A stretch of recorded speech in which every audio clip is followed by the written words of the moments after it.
Hola, buen día. Para continuar con el curso de gastroenterología, hoy hemos invitado al doctor Facundo Ulibarri, especialista en gastroenterología y endoscopía, miembro de la Sociedad de Gastroenterología de Salta. Buenos días, doctor. Muchas gracias por venir. ¿Qué tal, Lucas? Buenos días. Muchas gracias por la invitación a la residencia de gastro, al servicio de gastro, al Hospital San Bernardo. La verdad que todos los que pasamos por algún hospital público alguna vez, que tuvimos la suerte de pasar, cuando uno entra en un hospital público parece que está en su casa, a pesar de que yo nunca trabajé en el hospital, uno se siente así. Los hospitales públicos tienen esa particularidad, que uno entra al hospital y parece que siempre estuvo acá. Bueno, vamos a dar comienzo a esta charla que bien llamar cáncer gástrico, pero el cáncer gástrico vieron que es un capítulo grande de la gastroenterología, que la podemos abordar de distintos aspectos. Pero el que quise focalizar principalmente es el hecho de que quizás nos hemos acostumbrado, sobre todo en nuestro medio, en hacer diagnóstico de cáncer gástrico ya en un estadio avanzado de la enfermedad. Quizás cuando hacemos el diagnóstico, lo único que hacemos es sacar la duda de que se va a morir el paciente en los próximos meses, o en lo sumo 1 o 2 años, porque la enfermedad ya es avanzada y es el final de la película del cáncer. Y la idea de la charla era tratar de dilucidar por qué nos ocurre eso y evitar acostumbrarnos a hacer siempre el mismo diagnóstico. Entonces,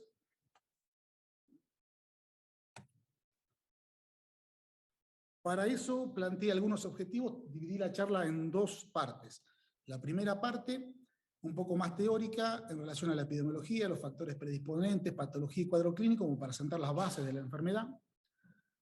Y una segunda parte, ya un poco más práctica, ya que el curso también tiene médicos gastroenterólogos, endoscopistas, relacionada ya al cáncer gástrico temprano, los problemas relacionados al diagnóstico, la utilidad de la imagen mejorada para la detección del cáncer gástrico temprano, la estratificación del riesgo previo a la endoscopía, la estratificación del riesgo posterior a la endoscopía y el seguimiento del paciente de riesgo y con un diagnóstico de cáncer gástrico temprano. Con respecto a la epidemiología, el cáncer de gástrico no es raro en el mundo, pero hay ciertas zonas que tienen mayor prevalencia. Sabemos habitualmente a través de la literatura que hay zonas, las más comunes son las zonas de Asia, sobre todo este de Asia, este de Europa, están representadas en este mapa con las zonas coloreadas de azul más intenso, este de Europa, y también Centro y Sudamérica, sobre todo los países del Pacífico, ¿no? Perú, Colombia, Chile, son los países que están descritos en la literatura como mayor prevalencia de esta enfermedad. Es el quinto cáncer más frecuente en el mundo, la segunda causa de muerte por cáncer, con diagnóstico de 780.000 pacientes en el año 2020, y las regiones más afectadas son las que hemos descrito acá en el mapa. Ahora, Sudamérica también está afectada, como hemos dicho, sobre todo en la parte centro y sur, y en esta región está representada, según Globocam, la Agencia Internacional de Estadística, tercera causa de mortalidad, irregular, como hemos dicho, según los países, y en Argentina, que es lo que más me interesaba saber, si realmente la incidencia es baja, como dice la estadística, o realmente nosotros estamos viendo otra parte, ¿no?, de la película del cáncer gástrico. Según la descripción de esta agencia de estadísticas, la incidencia absoluta para el 2018 fueron casi 4.000 pacientes al año, que representa el 3.2% de todos los tumores malignos, representó el 3.6% de muertes, después del cáncer de mama, colorectal, pulmón, riñón y páncreas, eso para el año 2018, sería la segunda causa de muerte por cáncer del aparato digestivo después del cáncer colorectal, y la incidencia de mortalidad por cáncer gástrico en hombres, siempre es mayor la incidencia 2-1 con respecto a la mujer, de 11.9 muertes en hombres y 4.9 en mujeres cada 100.000 habitantes. Existen algunos factores predisponentes que alguna vez leyó el capítulo de cáncer gástrico, ya más o menos lo conocemos, pero lo que me llama la atención es que si nuestra región es tan prevalente, no es rara ninguna de estas fotos que tenemos acá representando las características de los factores.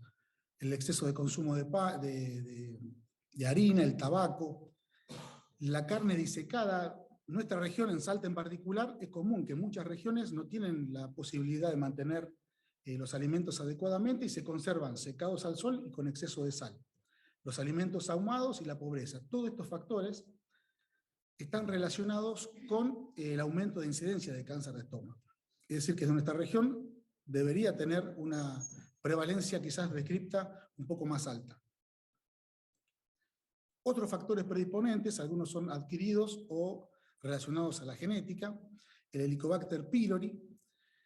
El Helicobacter pylori saben que del año 94 considerado carcinógeno de tipo 1, mucha relación con el cáncer gástrico, pero no todos los pacientes que tienen el Helicobacter pylori, solamente el 3% va a desarrollar cáncer.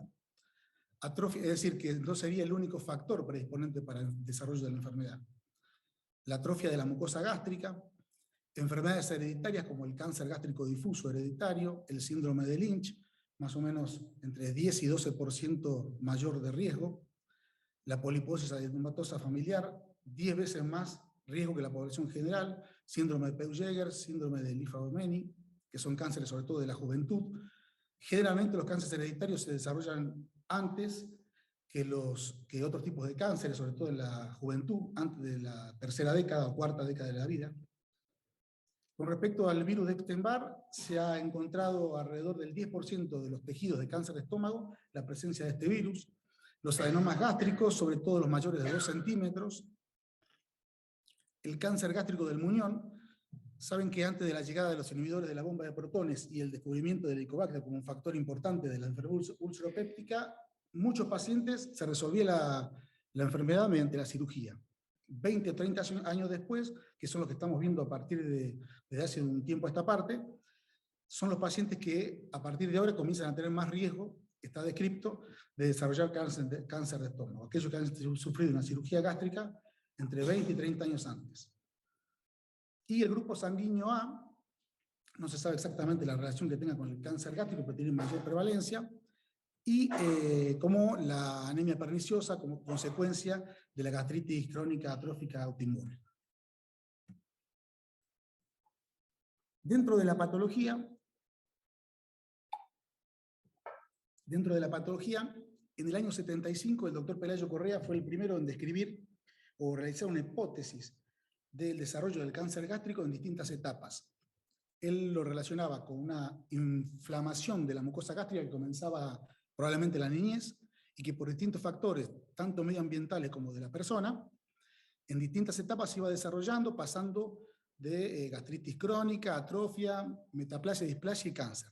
Los factores, como decíamos, podrían ser alimentarios, relacionaba con el exceso de consumo de sal o los conservantes en algunos alimentos como nitritos. Algunos años después, dos investigadores que ya lo conocemos, Warren y Marshall, descubrieron inicialmente que había una bacteria en tejido sobre todo de estómago. No sabían relacionarlo exactamente, lo llamaron Campylobacter-like, su parecido al Campylobacter. Después lo pudieron aislar y cultivar. Y finalmente encontraron una relación directa entre la enfermedad ulceropéptica y esta bacteria, que la llamaron Helicobacter pylori. Eso le valió en el año 2005 el premio Nobel de Fisiología y Medicina, y un año después de haberse descubierto y ya aislado el Helicobacter, Pelayo Correa incorpora dentro de su modelo de cáncer gástrico al Helicobacter como uno de los disparadores de la cascada del cáncer gástrico. El cáncer de estómago, el adenocarcinoma no es el único cáncer, pero sí por lejos el más frecuente. Tenemos los linfomas gástricos, los tumores del estroma gastrointestinal, pero el 90% o más de los cánceres de estómago son adenocarcinomas, de los cuales los más frecuentes son de dos tipos. El tipo intestinal, el bien diferenciado, que está más relacionado con algunas cosas, como por ejemplo factores ambientales y dietéticos que describimos anteriormente, raza blanca, hombres, edad avanzada, y con regiones del mundo muy específicas, y que se desarrollan en etapas como describimos recién. Y el tipo indiferenciado o difuso, que se da en jóvenes que tienen peor pronóstico y que se caracteriza por una pangastritis sin atrofia, sin prevalencia entre hombre y mujer como el de tipo intestinal, que no reconoce un agente precursor y que tiene una fuerte carga genética. Con respecto al cuadro clínico, no hay ninguna duda de que cuando encontramos un paciente con estas características, no es necesario ser un súper especialista en la gastroenterología ni en la clínica médica para darse cuenta que está severamente enfermo. De hecho, se hace diagnóstico de cáncer gástrico desde hace 2000 o 3000 años. Ya hay crónicas que describen desarrollo de la enfermedad sin tener ningún tipo de posibilidad de hacer un diagnóstico complementario. O sea que encontrar un paciente con estas características que ya conocemos, dispepsia, hiporexia, pérdida de peso, cesareo precoz, anemia, etc., no es ningún logro para la medicina encontrarlo. La idea es encontrarlo en etapas anteriores. Y un poco la dirección, digamos, focalizado el punto de la charla es tratar de detectar a este tipo de pacientes que consultan muchas veces y uno lo ve rebosante de salud, porque el 85% de los cánceres gástricos tempranos, que son los que tienen mejor pronóstico, justamente no tienen ningún síntoma, y a esos son los que tenemos que pesquisar. Claro, cuando vemos un paciente con las características anteriores, hacer una endoscopía, antes de la endoscopía ya sabemos que el diagnóstico va a ser esto que estamos viendo acá. Entonces, lesiones groseras, ulceradas, etc., donde no necesitamos ni siquiera, yo diría, ser gastroenterólogo endoscopista para darse cuenta que tiene una enfermedad neoplásica. De hecho, la endoscopía, yo digo que es uno de los métodos de diagnóstico que nos permite la opinión de todo el mundo. Uno, cuando se está haciendo la endoscopía, dentro de la sala de endoscopía está el anestesiólogo, está el asistente, está el médico del paciente que por ahí vino a ver el estudio también, y todos opinan del procedimiento. Y no es raro encontrar una persona que no tiene experiencia en endoscopía decir, obviamente, que tiene una enfermedad severa o un tumor. Entonces, para definir el cáncer gástrico temprano, que es el que queremos encontrar, porque sabemos que la sobrevida post-tratamiento es del 90-95%, lo definieron los japoneses, la Sociedad Japonesa de Gastroenterología y Endoscopía, como el adenocarcinoma limitado a la mucosa y a la submucosa, independientemente de la metástasis ganglionar. El método endoscópico, claro, no es suficiente en sí mismo para aumentar la tasa de diagnósticos o de detección. Es necesario algunas cosas que tenemos que tener en cuenta. Una es la calidad de la endoscopía y otra es la habilidad o la experiencia del endoscopista.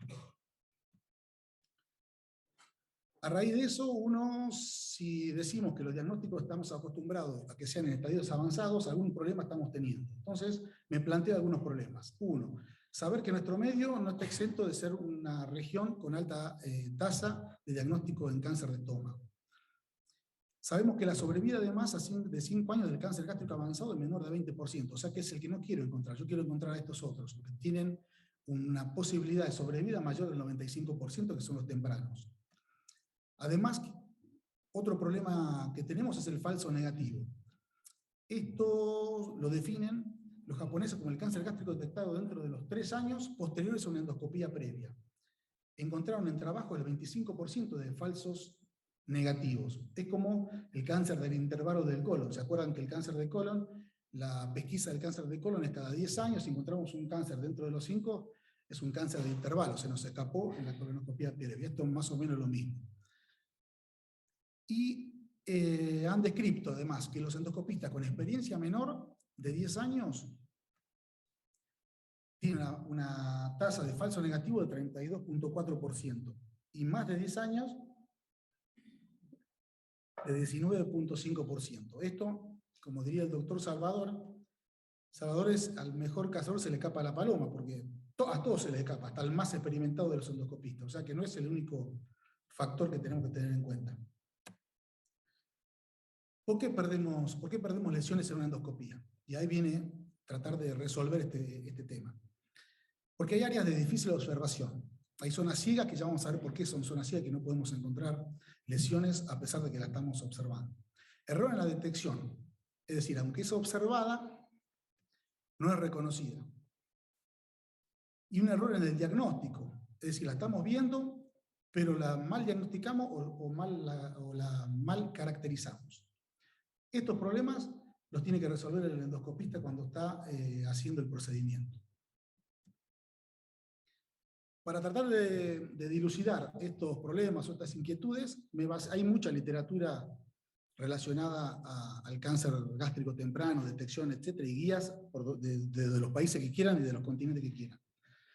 Yo traté de basarme en dos principalmente. Una, la guía de la Sociedad Japonesa de Endoscopía y de Gastroenterología, publicada en el 2020, para el diagnóstico de cáncer gástrico temprano. Y otro es, claro, el doctor Chao, que es uno de los Messi de la gastroenterología japonesa, determinó de que, hemos dicho, había una publicación que decía que después de 10 años de experiencia uno empezaba a bajar un poco la tasa de diagnóstico de cáncer gástrico, o mejor dicho, bajar la tasa de falsos positivos, falsos negativos. Tratar de disminuir ese tiempo de aprendizaje, que la única forma de hacerlo habría en la forma práctica, digamos, estar en un servicio haciendo endoscopía todo el tiempo, diseñó un sistema de aprendizaje de vía online, ¿no es cierto? Donde después de dar algunas características particulares de la lesión, enseñar al endoscopista a detectar las lesiones sospechosas. Para eso diseñó este sistema, que es la página y es público, y se puede acceder, y les invito a que lo hagan porque es muy práctico. Hay que tener tiempo y dedicárselo. Y posteriormente los resultados. Este estudio se hizo multicéntrico, hubo de todos los continentes gastroenterólogos, incluso de Argentina, los becarios de JICA participamos, yo participé en ese grupo, había miles de gastroenterólogos endoscopistas, y los resultados los publicaron posteriormente, confirmando que uno puede acceder a un correcto aprendizaje y pesquisa de lesiones sospechosas mediante este método, que se basa principalmente en tres pilares. Uno es la técnica, otro es el conocimiento y otro la experiencia. Con respecto a la técnica, las recomendaciones para una correcta endoscopía, lo que recomienda justamente es, primero, preparar el estómago, que esto sería lo similar, digamos, uno no entiende una colonoscopía sin una preparación previa, ninguno de nosotros. El estómago debería ser algo parecido, si uno intenta detectar lesiones muy sutiles o cambios de la mucosa muy sutiles, etc. Y esa preparación consiste en quitar el moco y quitar la espuma.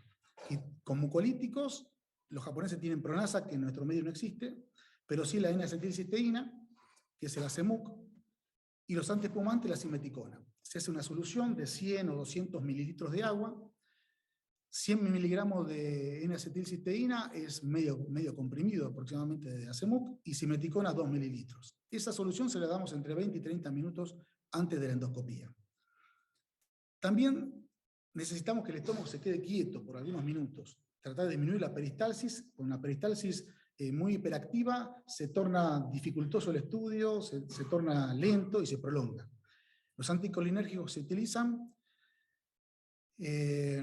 o antiespasmódicos. El aceite de menta no lo conozco sinceramente y no sé si existe en nuestro medio, se hace a través de un spray dentro del estómago, el glucagón, pero lo más simple para nosotros es la iosina, ¿no? El butilbromuro de iosina, 10 miligramos es media ampolla.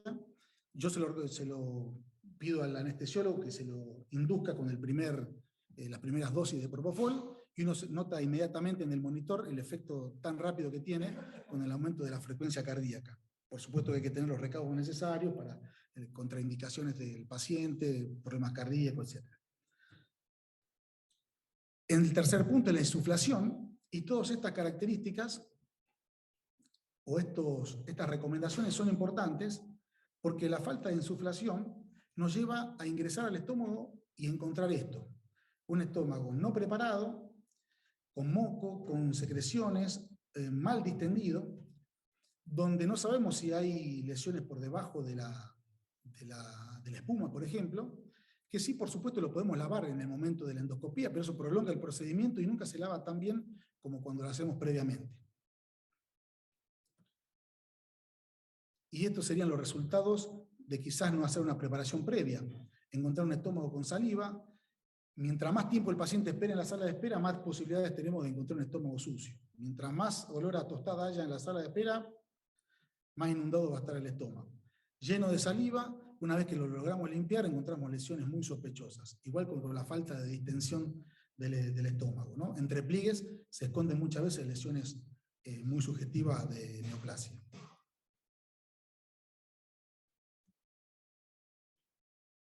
¿Y ahora?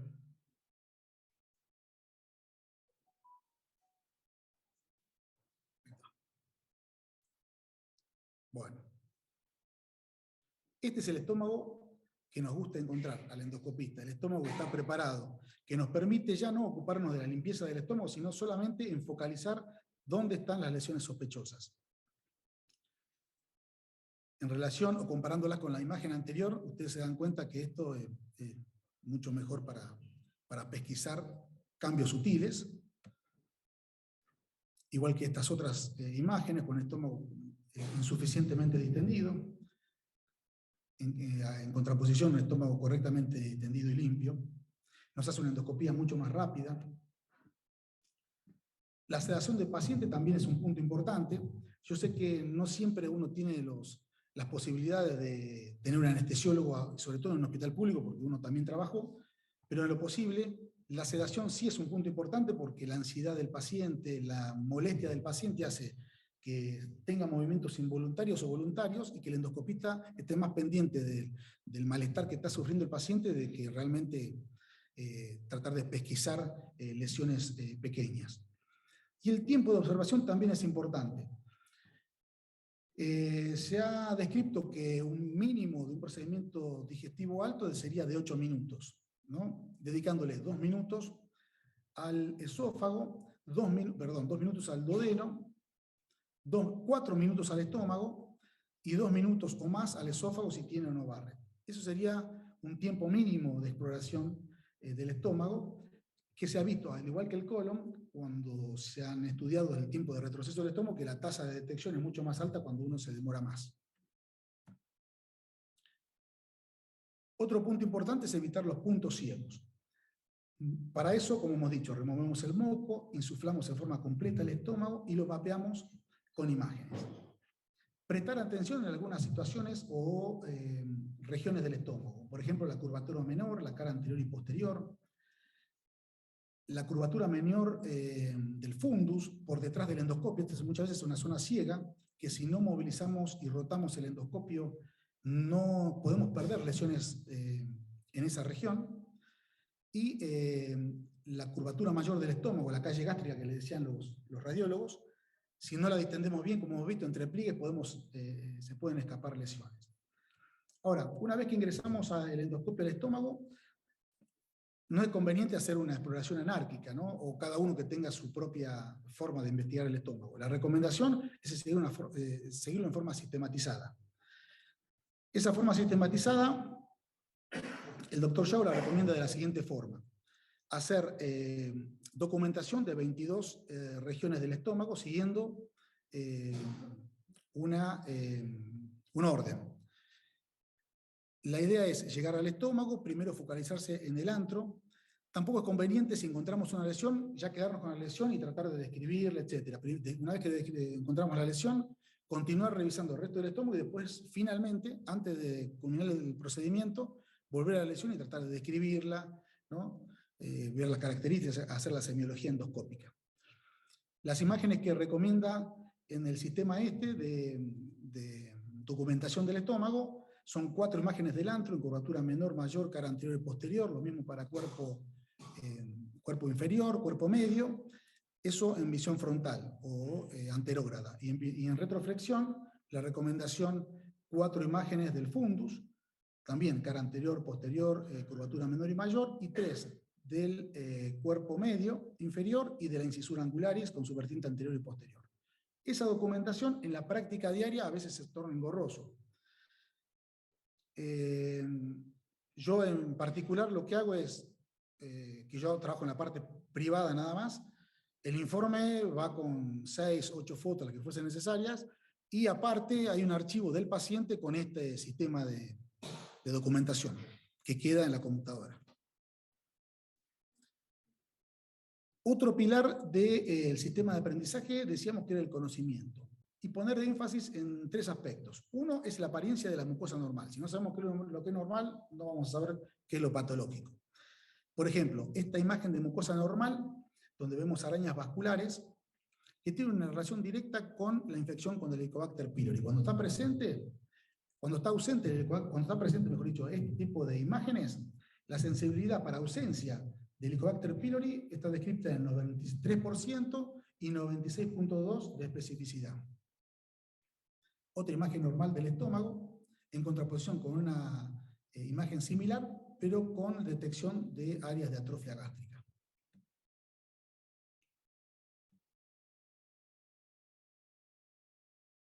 En segundo lugar, ¿cómo detectamos las lesiones sospechosas? Las lesiones sospechosas tienen ciertas características que son muy sutiles.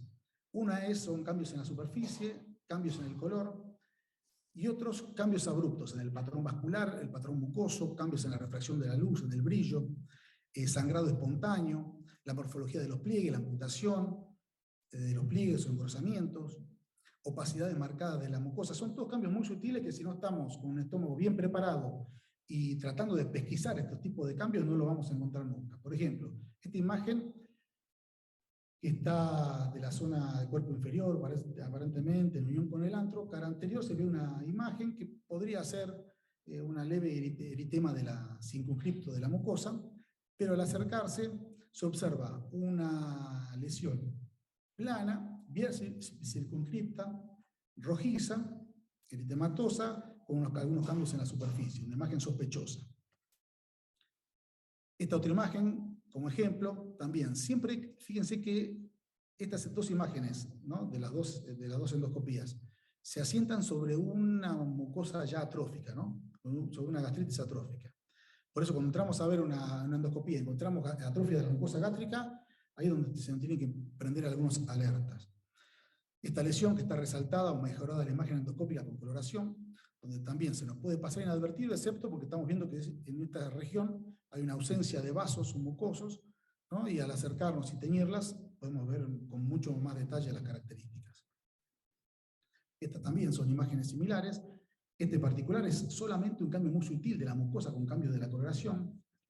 Y en esta, en particular, me llamó la atención, que está publicado en la guía, que en esa zona de la curvatura menor del fundus y por detrás del estómago, si uno ve esta imagen, la ve rápidamente, no se da cuenta de que hay una lesión, que es muy sutil, que claro, con la cromoendoscopía se resalta mucho más, pero que son áreas que tenemos que investigar con mucho cuidado porque ahí es donde se nos van a escapar las lesiones. ¿Cómo caracterizamos la lesión acorde al tipo macroscópico? Esta es otra recomendación, diseñar un sistema GUP que le denomina, diferenciar una gastritis común de un cáncer superficial, diferenciar una úlcera superficial de un cáncer superficial ulcerado, diferenciar un pólipo de un cáncer polipoideo. El diagnóstico diferencial se realiza con los siguientes criterios, que son 2. Esa es la recomendación, que son definir los bordes, que sean los bordes bien demarcados, y irregularidad del color y del patrón superficial. Con esto, los japoneses tienen estudios hechos que tienen un valor predictivo para positivo o negativo para cáncer de estómago muy alto, más del 80%. Y por eso la semiología endoscópica y las endoscopías son muy meticulosas, y reviendo siempre las imágenes, y aún después de haber realizado el procedimiento. Por ejemplo, acá hay tres imágenes de este sistema. Uno, diferenciando una gastritis erosiva, que se ven múltiples imágenes, bien definidas, ¿no?, quizás con algún cambio en la superficie, pero sin cambios en el color, son todas más o menos iguales. En la imagen apareada se observa una imagen solitaria, eso también nos tiene que hacer llamar la atención, con una pequeña erosión o depresión central, y con un cambio en la coloración también, por lo cual, si reúne todos los criterios, altamente sospechosa de cáncer gástrico temprano. En esta otra, una gastritis, una mucosa atrófica focal, donde no hay áreas bien delimitadas, donde no hay un cambio de coloración, más o menos homogéneo, por lo tanto no reúne los criterios, en contraposición de otra área, bien circunscripta, con cambios en la coloración, áreas más rojizas y áreas más pálidas, y con áreas de cambios en la superficie, ¿no? Con áreas más elevadas y otras zonas más deprimidas. Con lo cual, se podría hacer el diagnóstico de cáncer gástrico temprano por vía endoscópica. Y por último, comparando una úlcera péptica con un cáncer gástrico plano ulcerado, en esta imagen, una herramienta que utiliza la guía es la realización de una cruz, ¿no es cierto?, que cruce por el medio de la lesión y tratar de determinar que en los 4 cuadrantes, esos cambios que decíamos, ¿no? Por ejemplo, en esta imagen no se observa una delimitación correcta de la lesión, sí alguna zona más deprimida, pero el color es más o menos homogéneo. A diferencia de esta otra, donde observamos que hay áreas que tienen un área de mayor coloración rojizo, áreas más pálidas, se observa definidas sus límites, ¿no? Entonces, con esto hacemos el diagnóstico de cáncer gástrico temprano. Yo sé que después de describirle todo esto, más de uno debe decir, yo no veo absolutamente nada que es lo que me pasa o me pasaba a mí, porque parece ser subjetivo, pero tiene muchas características que a medida que uno va entrenando el ojo, va observando y diagnosticando y dándose cuenta de que realmente las características son importantes. Eso me hizo acordar que cuando hablábamos de entrenar el ojo, vieron que, no sé si es un término muy médico, pero entrenar el ojo es tratar de que lo que otros no ven, nosotros lo podamos descubrir. Y me hacía acordar, cuando éramos chicos ya hace tiempo, nos gustaba ir, saben que el Valle del Lerma está lleno supo estar lleno de zonas de aborígenes, ¿no es cierto? En cualquier parte de la provincia uno pasa el arado, como hace... pasa el arado y se levantan restos arqueológicos de todo tipo. Entonces nos gustaba ir a la finca de un amigo y íbamos a antigalear, le decíamos, íbamos a buscar determinadas zonas de la finca donde había restos arqueológicos que nos fascinaban a nosotros. Claro, nosotros íbamos y no encontrábamos absolutamente nada, pero íbamos con los padres. Nuestros padres eran los expertos, ¿no? Eran los endoscopistas perfectos que tenían más experiencia y donde nosotros mirábamos una y otra vez durante mucho tiempo, nosotros no encontrábamos absolutamente nada y ellos encontraban un montón de cosas. Entonces, claro, entonces nosotros íbamos una vez, íbamos una segunda vez, encontramos piedritas, para nosotros eran piedritas rojas, ramitas, y nunca encontrábamos absolutamente nada. Entonces el papá de mi amigo nos hacía un cuadrado, me acuerdo, en el piso, y decía, bueno, acá vi algo. Y él pasaba nomás, miraba de reojo y encontraba cosas que nosotros nos tardábamos muchos en encontrar. Y entonces él decía, háganse el ojo. Si ustedes no se hacen el ojo, no van a encontrar absolutamente nada. Y eso fue progresivo, una curva de aprendizaje hicimos nosotros para detectar cosas.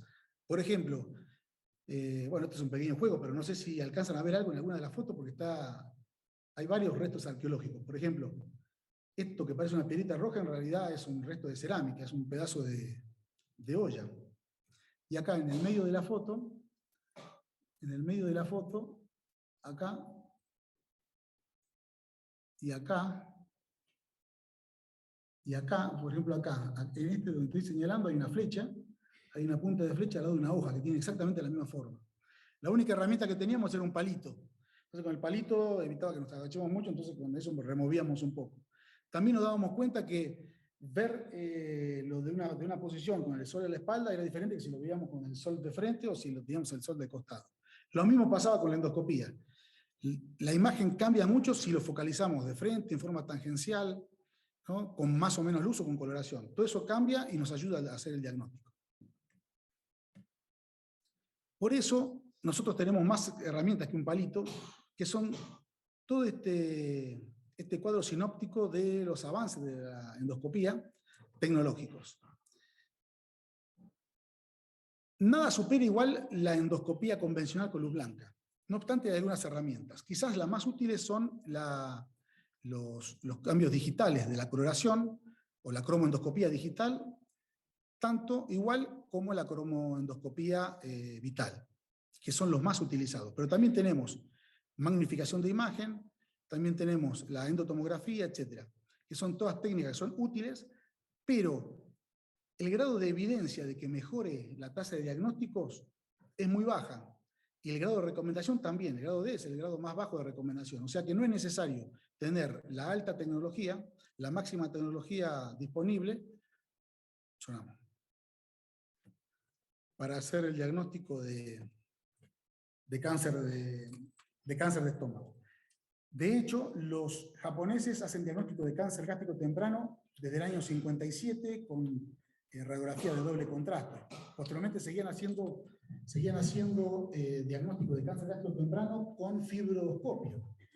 Es decir, que teniendo hoy un videoendoscopio para hacer diagnóstico es suficiente, y si uno quiere mejorar la imagen con cromoendoscopía vital como índigo carmín, es muy útil también para mejorar la tasa de diagnóstico.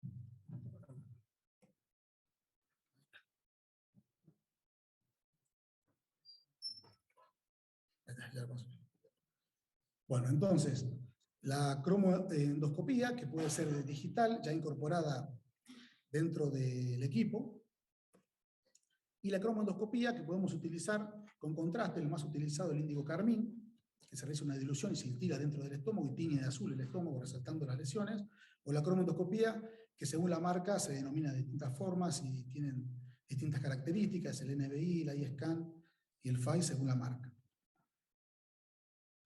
Con la tecnología se ha descrito que mejora sobre todo la cromoendoscopía con magnificación. Para eso se realizó un cuadro, ¿no es cierto?, para el diagnóstico de cáncer temprano ante una lesión sospechosa. Primero determinar si tiene o no una línea de demarcación clara. Si no la tiene, se descarta. Si es que se encuentra presente, ver dos patrones, el vascular y el microvascular y el microsuperficial. Si se encuentra presente, diagnóstico de cáncer gástrico. Si alguno de los dos se encuentra ausente, se descarta. Estas son imágenes ejemplificadoras. Mucosa normal, con tanto patrón vascular como superficial. Mucosa o patrón vascular irregular, con áreas que se ven claramente vasos amputados, otras áreas ausentes, con una zona de un patrón superficial totalmente irregular, anárquico, y directamente con patrón vascular y superficial ausente en estas últimas lesiones, ¿no? Todas estas cuatro con una zona de demarcación muy clara, que están marcadas con flechitas. Por lo tanto, el diagnóstico endoscópico de cáncer gástrico temprano para estas es positivo.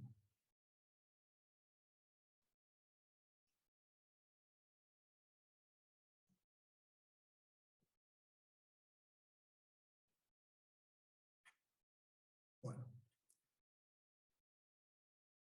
Esta es otros ejemplos de magnificación para la utilidad de la magnificación para el diagnóstico de cáncer gástrico temprano. Esta imagen es una imagen con luz blanca, donde se observa un leve eritema de la mucosa, muy poco definido, que se correlaciona con la magnificación, es decir, una regularidad en cuanto al patrón superficial y sin línea de demarcación de la lesión.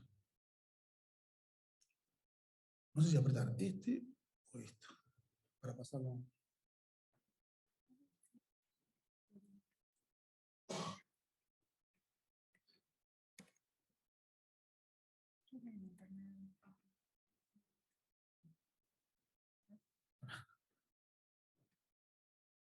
Ahí está.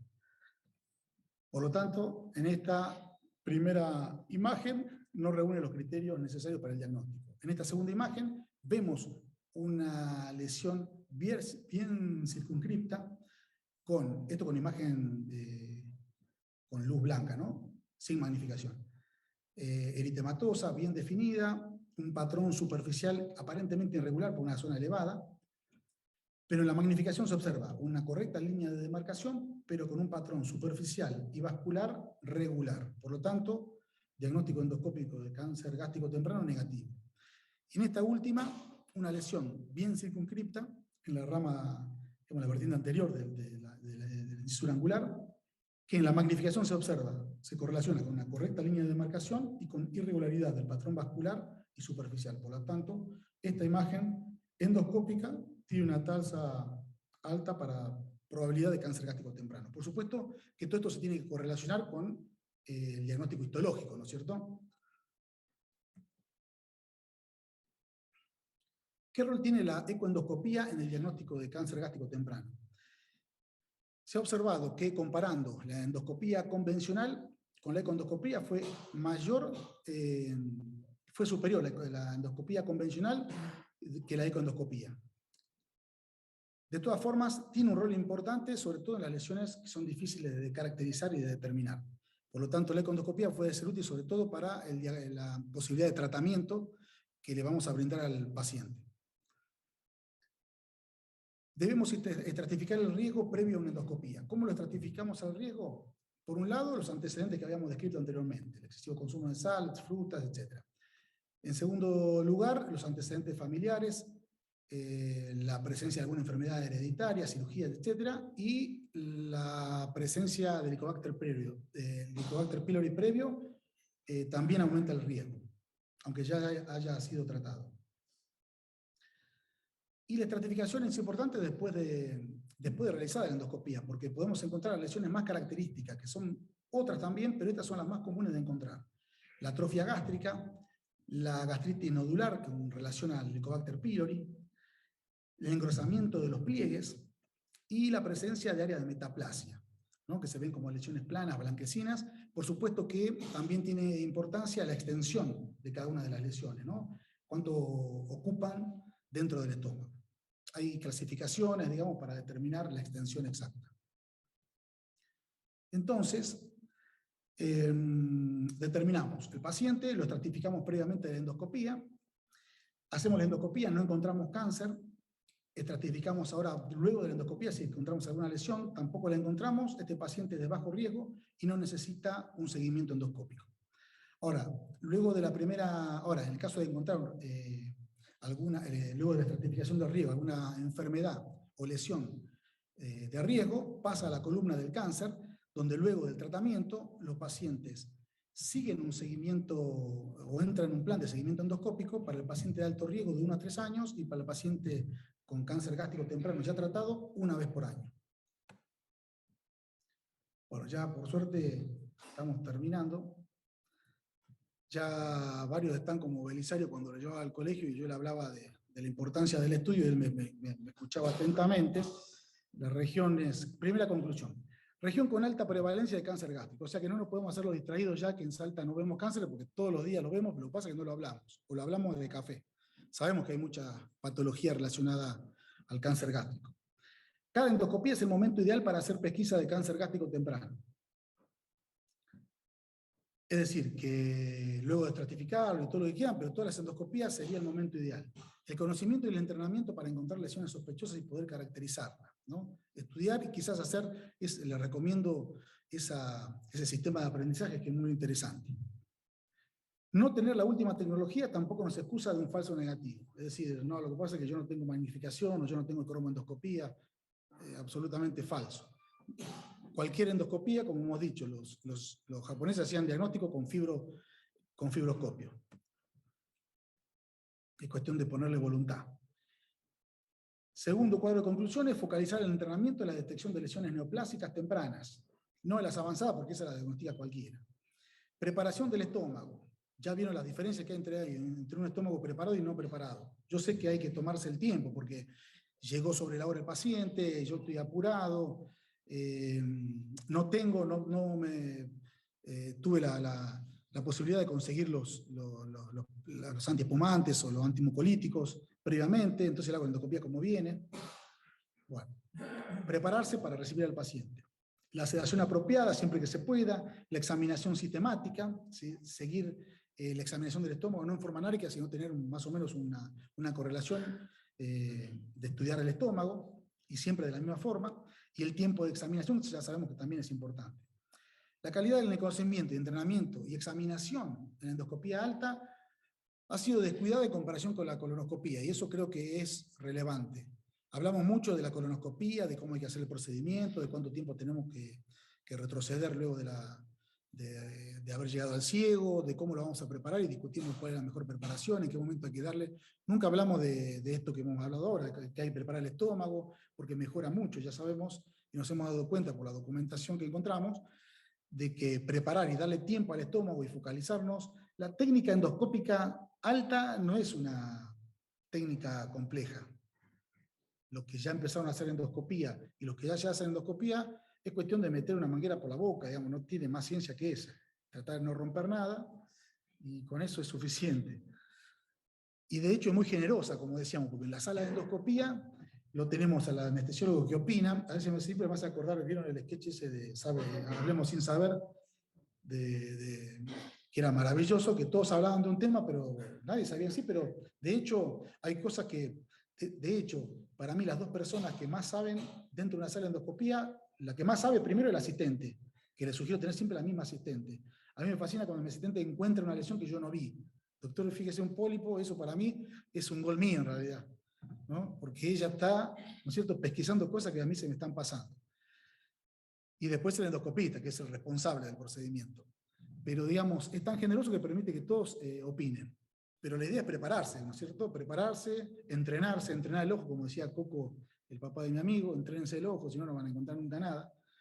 Bueno, y de hecho darle tiempo a la endoscopia alta y no minimizarla. Por ser un procedimiento simple, técnicamente, no minimizar el procedimiento porque, sobre todo en nuestro medio, la idea es encontrar cada vez más cáncer gástrico temprano y no cada vez más cáncer gástricos avanzados. Bueno, nada más. Muchas gracias. Bueno, esta frase de Atahualpa que me pareció bárbara. Que para el que mira sin ver, la tierra es tierra nomás. Si no sabemos qué estamos viendo, ¿no? Lo que estamos viendo nos parece cualquier cosa, ¿no? Hay que ver un poco más allá de lo que uno quiere ver. Bueno, nada más. Muchas gracias.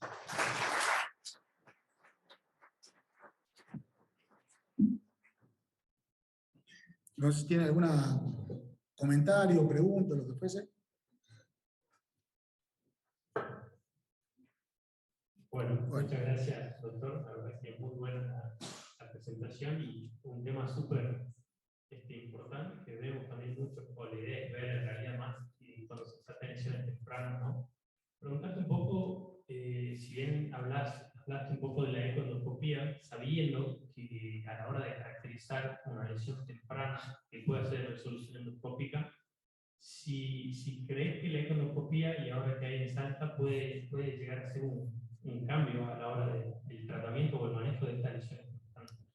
Sí, cuando leí los resultados en relación a la ecoendoscopía y el aporte que podía hacer en las lesiones, los japoneses ponen mucho énfasis en la semiología endoscópica. Digamos, y lo que quiero dejar en claro es que no es que la ecoendoscopía no cumpla ningún rol y que es suficiente la observación. Lo que pasa es que, claro, yo le doy mucho énfasis a las publicaciones japonesas, digamos, que son los más expertos, digamos, en este tipo de enfermedades. Y ellos son muy obsesivos en la semiología, que nosotros deberíamos, por lo menos, no sé si alcanzarlo, pero bueno, apuntar ahí, a tratar de caracterizar bien la lesión. Ellos, caracterizando bien la lesión, tienen una tasa altísima de un correcto diagnóstico en cuanto, sobre todo, profundidad. Y ellos sugieren hacer ecoendoscopía, sobre todo si uno tiene la herramienta, para determinar o elaborar la estrategia terapéutica, digamos. No hemos hablado de eso, hay mucho más para hablar, hay un montón de otras clasificaciones, hay cosas para hablar en relación al tratamiento, pero como con el advenimiento de la cirugía endoscópica y la resección endoscópica submucosa, ahí la utilizan, pero no es imprescindible, digamos. O sea, no es necesario hacer una ecoendoscopía para optar por ese tipo de tratamiento. Pero sí que es útil y si uno lo tiene como herramienta lo puede utilizar, pero no es imprescindible, digamos. Sobre todo si es utilizado en lesiones de difícil caracterización. Ahí lo utilizan.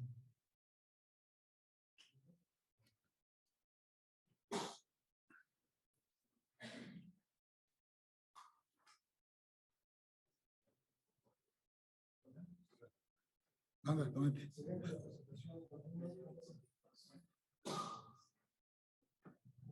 Excelente la presentación, Fernando. Quería preguntarte, en el año pasado hubo una clase específica de este congreso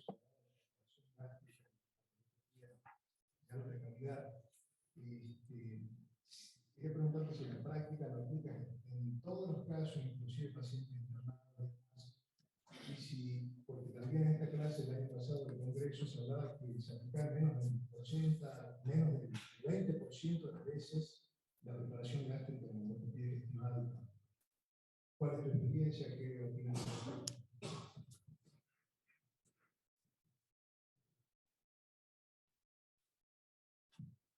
Sí, es verdad, y de hecho yo personalmente lo empecé a utilizar en forma sistemática no hace muchos años, digamos.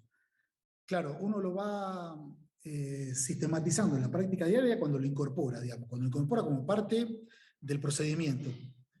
Si uno no lo incorpora como un hábito, como cualquier hábito que podemos adquirir en la vida, y si lo hacemos esporádicamente, cuando nos acordamos estamos fritos. O sea que, digamos que lo que empecé a hacer es incorporarlo como parte de la endoscopía, digamos. O sea, para hacer la endoscopía necesito el asistente, el endoscopio, el mordillo, ¿no? El anestesiólogo, y también necesito tener los elementos necesarios para la preparación. Es verdad que hay veces que la cotidianeidad y la velocidad de las horas de trabajo nos hace que no siempre tengamos la posibilidad de darlo 20, 30 minutos antes. A escondidas de los anestesiólogos le he dado este vasito de agua 10 minutos antes, que no cambia nada en el paciente. Pero viene que los anestesiólogos son muy celosos de eso, y que si masticó chicle o tomó un cuartito de vasito de agua, ya para él el riesgo de la anestesia aumenta muchísimo, pero en la práctica, cuando hacemos la endoscopía, 15 minutos más de haberse dado, ya no está más el vasito de agua que le dimos. O sea que a veces se lo doy. Lo que pasa es que el efecto también, me pierdo el efecto de mayor tiempo en el estómago, del mucolítico, del antipumante. Pero bueno, yo lo incorporo, digamos, lo estoy utilizando, pero es verdad, hay muchos pacientes que por esto, porque estamos apurados, porque yo sobre la hora, ¿no? Porque me olvidé de comprar la simeticona, no lo hago. Pero vieron ustedes que la diferencia es abismal, digamos. Nos ayuda en el tiempo endoscópico, nos ayuda a detectar cosas. Encontrar un cáncer gástrico temprano es un golazo. Las poquitas veces que pude encontrar lesiones sospechosas, me siento un japonés haciendo endoscopía. No la buscaba antes de empezar estas cosas no la veía, sinceramente. Para mí eran todas gastritis, o la gastritis atrófica ya estábamos acostumbrados, o si tiene cáncer siempre es avanzado. Bueno, les recomiendo porque esa es, como decíamos, uno de los últimos slides, le damos mucha bolilla al tema de la colonoscopía y muy poquito a la endoscopía. Y creo que los salteños deberíamos darle más bolilla a la endoscopía alta que a la colonoscopía, y con eso me gano algunos enemigos, pero para mí es así, digamos. No todos bajaron de los barcos, como dice el presidente, digamos. Basta salir a la calle, digamos, y dar vuelta que nuestra etnia es diferente. El norte de Argentina no es lo mismo que el centro de Argentina, ni que el sur de Argentina. O sea, somos diferentes.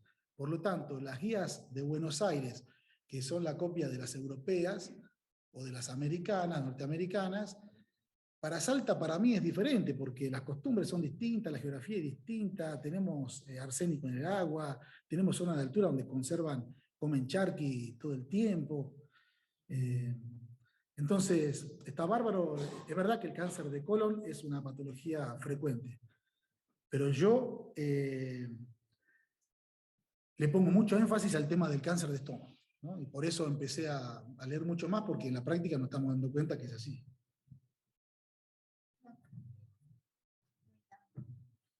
Bueno, a través del Zoom están también participando muchas personas, ¿sí? Y principalmente hay comentarios, bueno, de felicitaciones por la excelente charla, y también hay un comentario del doctor Lotero que dice que, bueno, en la ecoendoscopía mejoraría el diagnóstico, sobre todo en el engrosamiento de pliegues, no tanto en lesiones planas o sutiles. Sí, perfecto, totalmente de acuerdo con el doctor Lotero. Y la descripción que hacen en las guías es eso, como había comentado anteriormente, ¿no? Estratificarlo, la profundidad de la lesión, previo a la conducta quirúrgica. Después hay otro comentario, excelente la charla, y preguntan la poliposis gástrica y el cáncer gástrico. ¿Cuál es su opinión?